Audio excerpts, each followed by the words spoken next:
always been interested in photography since young. However, my break came when I got to be a journalist in a tech magazine where many manufacturers send their cameras to us to review. When the technology transitioned from film to digital photography, some companies did it a lot better than others. An engineer in Kodak actually invented the digital sensor. However, the company was so dominant in film and making so much money in film that they chose to ignore the technology. So by the 2000s, they were still making cameras like this, which relied on other manufacturers to produce.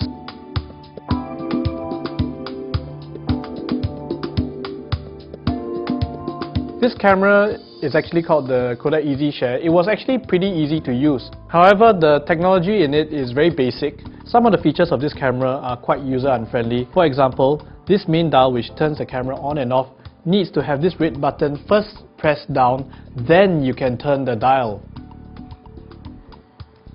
The same thing has to be done if you want to turn it off. This makes turning the camera on and off very inconvenient.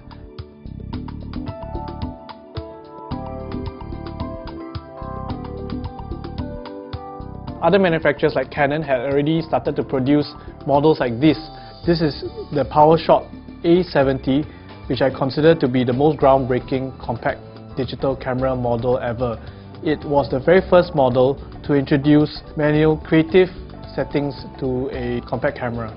By the mid-2000s, companies like Nikon already started to produce DSLR models like this one, the top-of-the-line D2X. They basically took their expertise in making single-lens reflex cameras, SLRs, and added digital sensors into them.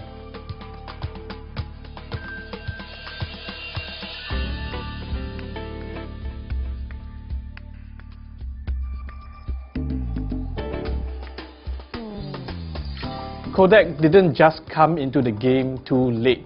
They had the starter advantage of inventing digital photography itself. They are the ones who created the sensor.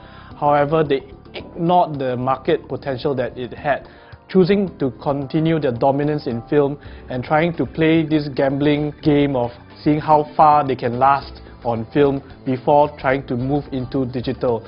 Being an avid photographer myself, I would choose the one that provides me the most capability rather than the one that is easier to use. So that's why a lot of my choices were dictated by the technology that the companies offered. That's why I chose the competitors of Kodak instead.